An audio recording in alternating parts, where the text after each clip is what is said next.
Assalamualaikum warahmatullahi wabarakatuh. Semangat pagi anak-anak. SMK bisa, SMK hebat.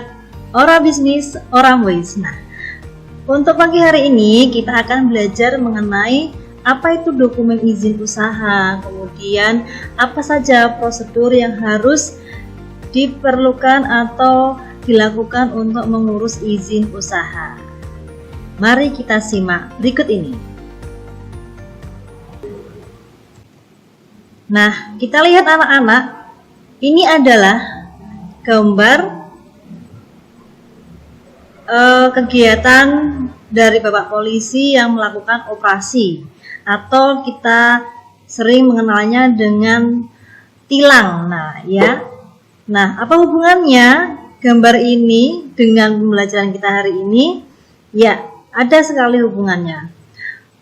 Orang yang ditilang, itu kenapa? Karena pasti tidak membawa kelengkapan dalam mengemudi, bisa tidak membawa helm, tidak membawa STNK, maupun tidak membawa SIM atau surat izin mengemudi. Nah, begitu juga dengan orang yang melakukan atau ingin mendirikan usaha, mereka juga harus memiliki surat izin usaha terlebih dahulu sebelum mereka mendirikan usaha.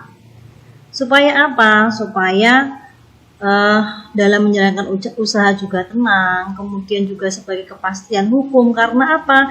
Karena usaha yang dijalankan adalah usaha yang legal, seperti itu. Nah, tujuan pembelajaran kali ini adalah kalian mampu menguraikan jenis-jenis dokumen usaha dengan benar, dan juga mampu untuk menguraikan prosedur dari izin usaha itu sendiri.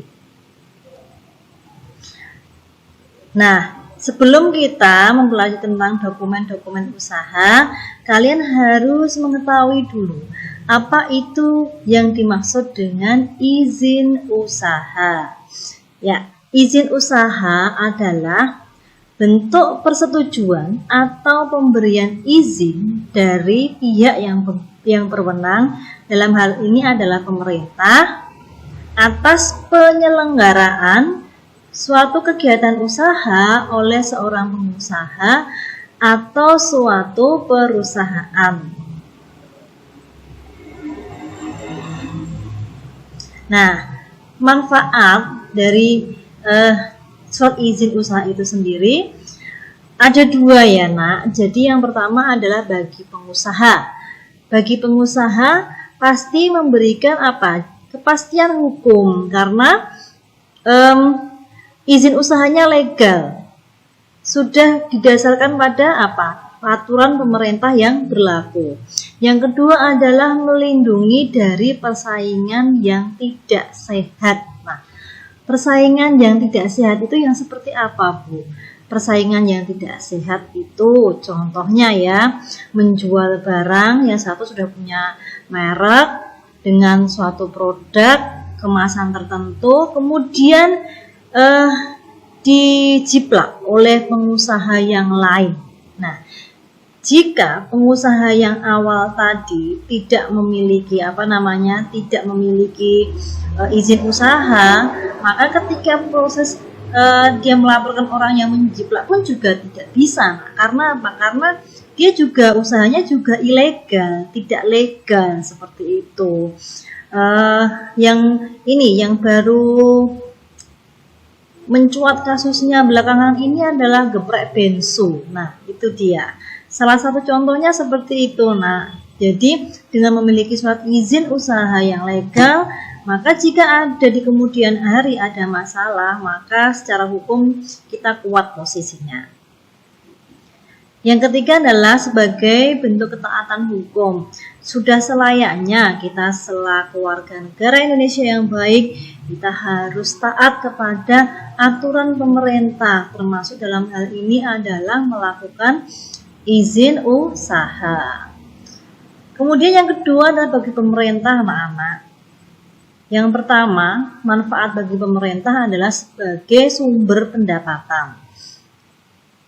Sumber pendapatan, Bu? Iya, karena ketika kita mengurus administrasi untuk izin usaha, pasti ada uang administrasi yang dibayarkan, tapi tidak masalah anak-anak. Karena apa? Karena jika uang tersebut masuk kepada pemerintah, pemerintah juga untuk siapa? Ya untuk masyarakat, seperti itu. Yang kedua adalah untuk melindungi lingkungan. Dari apa, Nak? Dari kerusakan lingkungan, dari pencemaran, dari polusi, seperti itu. Contohnya kita sering lihat banyak usaha-usaha ya Nak ya di sekitar kita yang ilegal, yang tidak punya izin usaha, yang mereka cenderung sembarangan, tidak melakukan pengolahan limbah seperti itu. Contohnya apa? Simple nih, yang sering ada di pedesaan itu adalah perusahaan pembuatan tahu dan tempe. Nah, memang biasanya mereka mencari lokasi yang dekat dengan sungai. Nah, padahal jika sesuai dengan aturan pemerintah, sebelum air itu dibuang ke sungai, itu harus diendapkan dulu di dalam kotak-kotak penampungan limbah seperti itu. Jika sudah terendap, tunggu beberapa hari, baru yang bening itu baru dibuang ke sungai. Nah, tapi apa yang terjadi? Yang terjadi adalah ya setelah proses pengolahan selesai langsung dibuang ke sungai. Sehingga kalau kalian melihat ada sungai yang kotor di dekat kawasan pabrik tahu atau tempe, nah pembuatan tahu atau tempe, itu sudah jelas limbahnya langsung dialirkan ke sungai, limbah tahu tempe tersebut. Apa yang terjadi? Hayati sungai menjadi mati dong. Ikan-ikannya juga tidak bisa hidup, airnya hitam seperti itu ya. Sehingga kita sebagai warga masyarakat juga harus peduli dengan lingkungan sekitar kita seperti itu.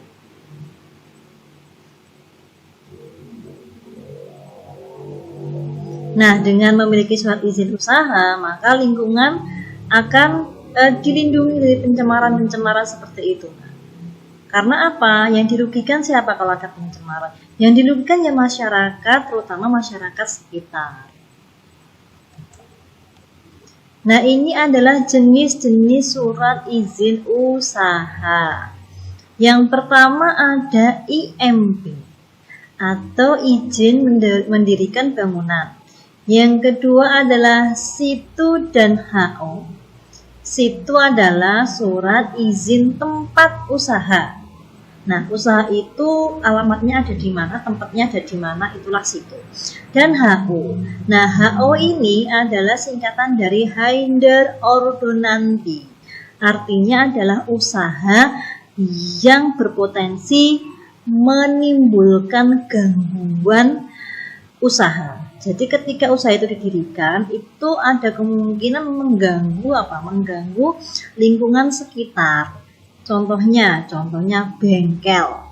Nah, bengkel itu harus ada izin HO-nya. Nah, karena apa? Karena berpotensi menimbulkan polusi suara, bising, mengganggu masyarakat sekitar.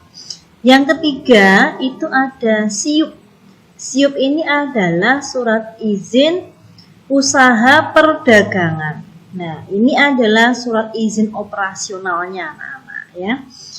Yang keempat adalah NPWP. NPWP ini adalah nomor pokok wajib pajak. Nah, ini setiap orang atau wajib pajak itu harus membuat NPWP. Karena apa? Karena apalagi kita punya usaha ya, itu harus bikin NPWP perusahaan juga. Karena bagaimanapun pajak, penghasilan dari negara dari pajak itu sangat dibutuhkan untuk apa? Untuk kesejahteraan masyarakat, membangun infrastruktur seperti itu. Selanjutnya adalah TDP atau NRP. TDP ini singkatan dari tanda daftar perusahaan atau NRP ya, nomor register perusahaan. Selanjutnya ada NRB. NRB adalah nomor rekening bank. Nah, jika kita punya usaha dan sudah berkembang, ada baiknya kita harus membuat nomor rekening bank. Kenapa gitu? Tidak boleh dicampur adukkan antara rekening pribadi dengan rekening perusahaan. Jika dijadikan satu, maka besar kemungkinan uang perusahaan akan dipakai untuk kepentingan pribadi, membeli kepentingan pribadi, seperti itu. Dan yang terakhir adalah AMDAL. Ini adalah analisa mengenai dampak lingkungan. Jadi untuk perusahaan-perusahaan atau jenis-jenis usaha yang beresiko tinggi mencemari lingkungan, nah seperti pertambangan, kemudian penggalian pasir, seperti itu ya, termasuk pertambangan ya nak ya.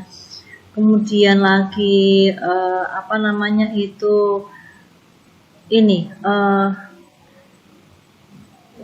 perusahaan tahu tempe seperti tadi itu. Nah, itu harus ada AMDAL-nya ya, supaya apa? Tidak merusak lingkungan sekitar. Nah, dokumen untuk mengurus IMB. Nah, harus disiapkan dokumen-dokumen untuk mengurus IMB anak-anak. Yang pertama itu ada formulir permohonan untuk mengurus IMB atau izin mendirikan bangunan. Ini IMB ini diurus jika kalian memang dalam usaha itu mendirikan bangunan, tapi jika menyewa tidak perlu untuk diurus ya. Kemudian yang kedua ada surat pernyataan tidak bersengketa, bangunan itu tidak ada sengketanya yang bermaterai. Kemudian ada surat kuasa jika memang dikuasakan. Dikuasakan itu artinya kuasanya diberikan untuk mengurus IMB itu diserahkan kepada orang lain, seperti itu. Harus ada surat kuasa dari orang yang punya usaha. Kemudian selanjutnya adalah surat pernyataan keabsahan dan kebenaran dokumen. Ada bukti pembayaran PBB. PBB itu adalah pajak bumi dan bangunan. Setiap warga negara yang memiliki bangunan, maka dia wajib untuk membayar PBB. Selanjutnya adalah akta pendirian usaha ya. Ini akta pendirian usaha. Nah, kemudian lagi adalah bukti kepemilikan tanah, ketetapan rencana kota. Jadi tidak mengganggu tata ruang kota. Kemudian ada SIPPT. Nah, itu untuk luas lebih dari 5.000 meter persegi. SIPPT-nya apa, Bu? SIPPT adalah surat izin penunjukan penggunaan tanah. Biasanya ini digunakan untuk pengusaha yang memanfaatkan lahan yang sangat luas untuk mengembangkan suatu kawasan. Contoh misalkan kalau di Boyolali ya, pemanfaatan ini kawasan untuk pariwisata. Contoh pembuatan embung Manajar di Selo, Kabupaten Boyolali ya, itu memanfaatkan suatu lahan yang sangat luas untuk kepentingan pariwisata, atau memanfaatkan suatu lahan yang luas untuk membangun suatu perumahan. Selanjutnya adalah gambar rancangan arsitek jika memang menggunakan jasa arsitek. Kemudian ada gambar konstruksi ya. Kemudian serta perhitungan konstruksi dan laporan penyelidikan tanahnya. Kemudian gambar instalasi bangunannya. Selanjutnya ada IPTB atau izin pelaku teknis bangunan, siapa kontraktornya, pemborongnya, seperti itu. Kemudian IMB lama dan lampirannya, ini untuk permohonan merubah atau menambah bangunan. Jika sebelumnya sudah ada, mau ditambah atau mau dirubah bangunannya, maka IMB yang lama harus diserahkan.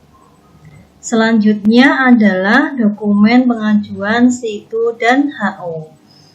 Yang diperlukan adalah fotokopi KTP pemohon, Kemudian foto pemohon berukuran 3x4 sebanyak 2 buah. Formulir isian lengkap dan sudah ditandatangani. Kemudian fotokopi pelunasan PBB ya, tahun berjalan. Artinya tahun yang berjalan pada saat itu kalian mendaftarkan. Kemudian yang kedua adalah fotokopi IMB. Setelah IMB tadi diurus, selanjutnya ada fotokopi sertifikat tanah atau akta tanah, kemudian dana lokasi tempat usaha tersebut didirikan. Berikutnya adalah surat pernyataan tidak keberatan dari tetangga atau izin tetangga yang diketahui oleh RT RW setempat. Nah, ini yang dikatakan HO ya nak. Jadi ada surat izin gangguan. Apakah tetangga jika ada usaha tersebut bisa menerima? Jika menerima maka akan menandatangani suratnya. Jika tidak maka tidak akan ada izin dari masyarakat sekitar. Selanjutnya adalah izin sewa atau kontrak jika usaha tersebut menyewa suatu tempat atau bangunan. Kemudian ada surat keterangan domisili perusahaan, yaitu tempat di mana usaha itu berada. Selanjutnya adalah fotokopi akta pendirian perusahaan dari notaris. Legal jadi ya. Kemudian ada berita acara pemeriksaan di lapangan. Jadi petugas sudah survei ke lapangan, cek lokasi apakah betul usahanya di situ, apakah memang ada potensi untuk mengganggu warga sekitar, dan apakah memang warga sekitar sudah memberikan izin adanya usaha tersebut.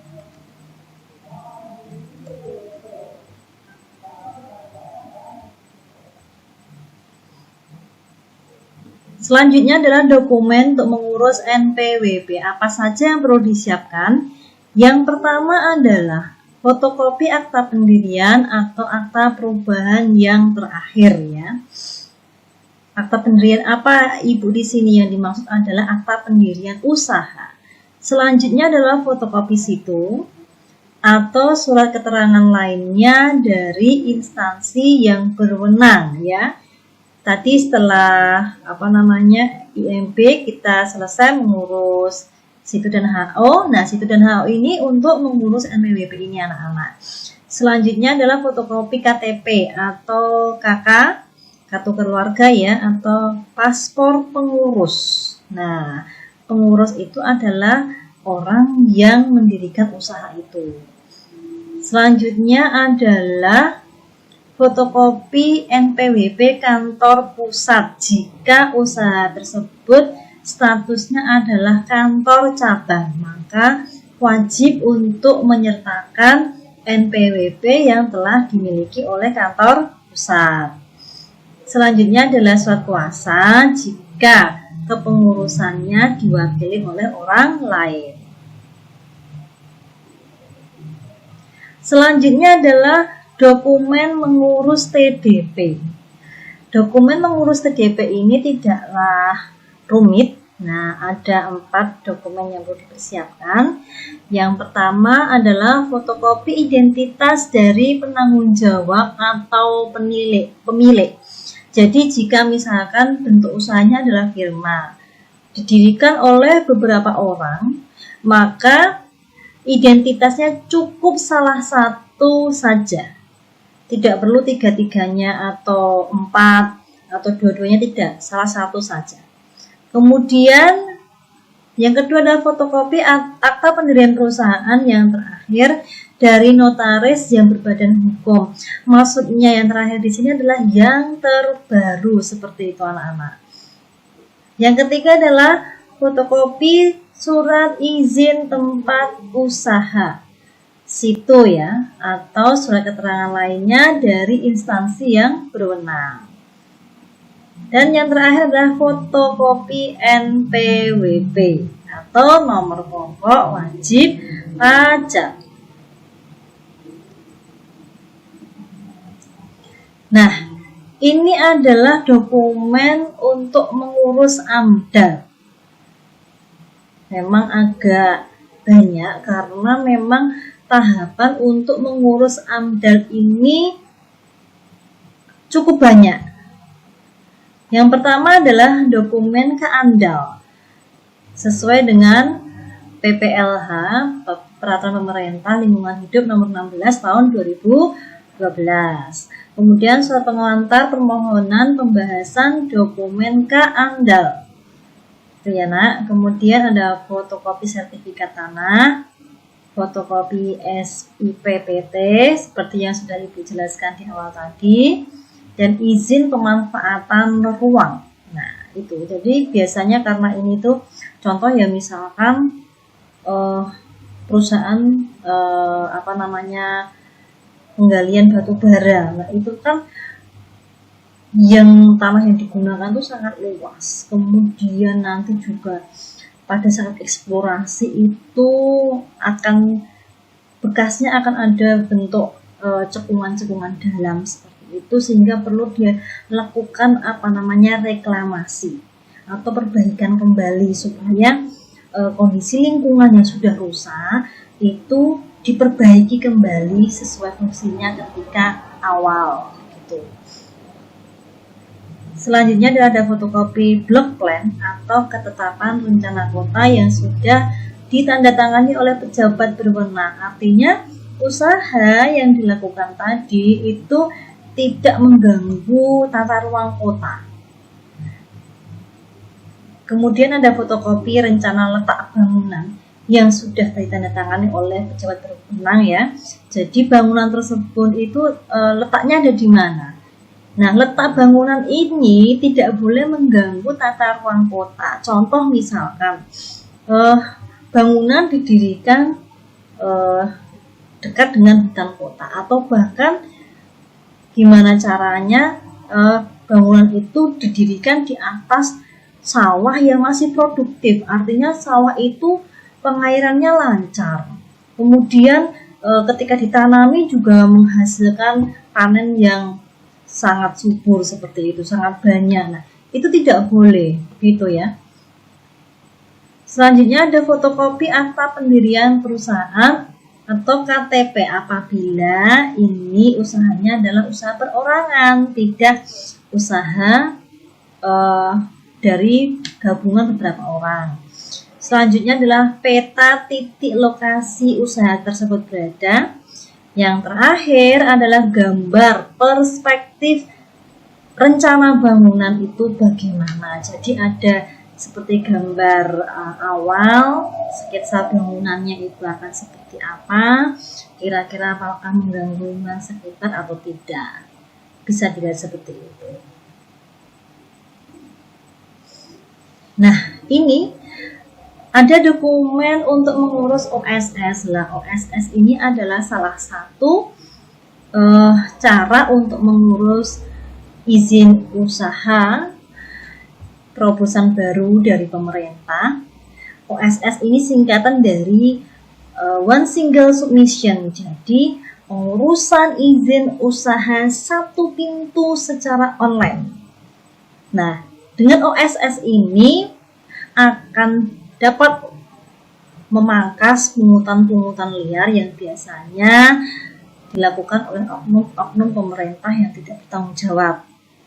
Kalau secara online, jika dokumen tidak memenuhi syarat, tidak bisa dilanjutkan. Begitu. Nah, apa saja dokumen untuk mengurus OSS? Yang pertama adalah NIK penanggung jawab badan usaha. Seperti yang tadi ya, jika didirikan oleh banyak orang atau beberapa orang, maka salah satu saja yang menjadi penanggung jawab. NIK salah satu penanggung jawab.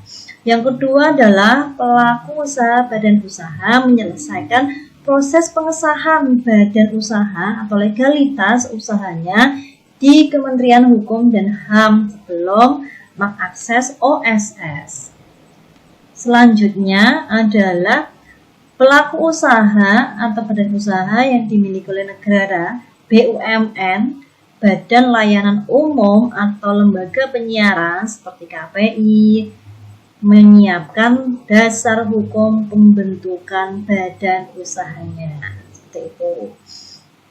Dan yang pasti harus memiliki NIK ya, NIK nomor induk kependudukan. Ini sudah ada di masing-masing KTP seseorang dan di KK sudah ada semua. Dan memasukkannya nanti untuk proses pembuatan user ID atau badan usaha.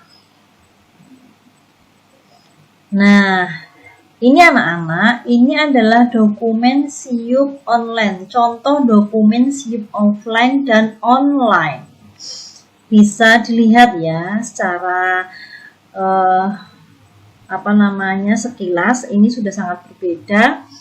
Untuk yang sebelah kiri itu adalah dokumen OSS, yaitu cetak dari OSS, dan kemudian yang sebelah kanan adalah contoh dokumen offline atau kepengurusan izin usaha yang offline, datang ke kantor pelayanan izin usaha. Nah, seperti itu. Nah, untuk yang OSS ya bisa dilihat di sini, tidak perlu ada foto, cukup barcode saja, karena barcode ini sudah menjadi nomor registrasi dari suatu usaha milik siapa, seperti itu ya. Kemudian juga kita lihat isinya lebih ringkas ya, tidak seperti yang di dokumen offline ya. Jadi dengan menggunakan OSS ini, para pelaku usaha sangat terbantu sekali anak-anak. Karena waktunya cuma 10 menit, cukup 10 menit saja, kita sudah bisa langsung mencetak NIB, nomor induk berusaha, atau kalau tadi itu TDP. Ya, TDP adalah tanda daftar perusahaan. Nah, kalau di OSS namanya adalah NIB, nomor induk berusaha, yang nanti bisa di-scan di barcode tersebut. Selain itu juga bisa langsung mencetak SIUP atau surat izin usaha perdagangan. Nah, nanti untuk di OSS tidak perlu khawatir. Jadi tidak hanya usaha mikro kecil saja yang bisa mendaftarkan lewat OSS, tapi juga bisa usaha menengah maupun besar, seperti itu. Nah, kemudian waktunya juga sangat singkat, prosesnya juga cepat, tidak berbelit-belit. Jika dokumen yang dibutuhkan sudah ada, sudah bisa langsung diupload, upload seperti itu, dan sudah tinggal langsung cetak dokumennya. Begitu anak-anak ya, tidak perlu khawatir kesulitan dan bagaimana, karena sekarang di internet pun petunjuk untuk mengisi OSS itu sudah sangat banyak sekali. Nanti kalau kamu masih penasaran ya, kalian boleh lihat di YouTube, klik aja kata OSS seperti itu. Nanti sudah sangat banyak ini referensinya, tinggal kalian pilih seperti itu ya. Anak-anak, ini untuk dokumen SIUP offline dan offline ya. Untuk pelajaran hari ini dengan materi dokumen izin usaha sudah selesai. Nanti minggu depan akan ibu lanjutkan dengan pengurusan izin usaha, seperti itu. Kalian di rumah tetap belajar, semangat, jaga kesehatan, tetap terapkan protokol kesehatan dimanapun, kapanpun berada. Jangan main keluar rumah dulu sebelum kondisi memungkinkan ya. Jadi stay at home itu sudah sangat baik ya. Baik anak-anak, demikianlah tadi penjelasan mengenai dokumen izin usaha ya. Ada IMB, ada SITU dan HO, ada SIUP, ada NPWP, ada TDP atau NRP, kemudian ada NRB, kemudian lagi yang terakhir ada AMDAL ya. Dan ini tadi adalah dokumen OSS ya, dan ada perbandingan dokumen SIUP offline dan online sudah Ibu tampilkan supaya menjadi pengetahuan yang baru buat kalian seperti itu. Sampai jumpa pada pembelajaran minggu depan. Assalamualaikum warahmatullahi wabarakatuh. See you next week.